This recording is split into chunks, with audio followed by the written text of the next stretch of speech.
അതുവരെ വില്ലൻ വേഷങ്ങളും സഹനടൻ നായകൻ വേഷങ്ങൾ ചെയ്തുകൊണ്ട് കരിയർ മുന്നോട്ട് പോയ മോഹൻലാലിന് കരിയറിലെ ഏറ്റവും വ്യത്യസ്തതയുള്ള കഥാപാത്രം ലഭിച്ചത് 1984-ലാണ്.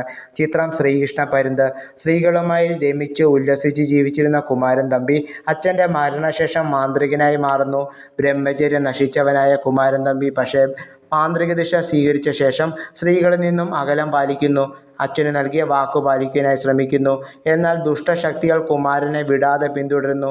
സ്ഥിരം യക്ഷി പ്രേത കഥകളിൽ നിന്നും വിഭിന്നമായിരുന്നു ശ്രീകൃഷ്ണ പരുന്ത്.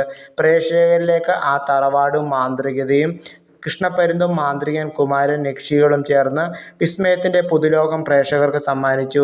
അച്ഛൻ്റെ സിദ്ധികൾ കുമാരനിലേക്ക് പതിയെ വന്നു ചേരുന്നു. ഗരുഡ ഭഗവാനിൽ സ്വയം അർപ്പിച്ച കുമാരൻ തമ്പി സിദ്ധി നേടുന്നു. ദുഷ്ടശക്തികൾ കുമാരൻ്റെ പുറകെ തന്നെയുണ്ടായിരുന്നു. എന്നാൽ കുമാരസിദ്ധികൾ അവയെല്ലാം അതീതമായിരുന്നു. ചിത്രം ആ വർഷത്തെ മികച്ച വിജയചിത്രങ്ങളിൽ ഒന്നായി തീർന്നു. ഏത് രീതിയിലുള്ള കഥാപാത്രമായും ലാൽ മാറുന്നു എന്നതിൻ്റെ സൂചനകൾ ശ്രീകൃഷ്ണ പരുന്തിലൂടെ ലാൽ മലയാള പ്രേക്ഷകർക്ക് കാണിച്ചു കൊടുത്തു. ദയവായി എല്ലാവരും ചാനൽ സബ്സ്ക്രൈബ് ചെയ്യുക, സപ്പോർട്ട് ചെയ്യുക. Thank you.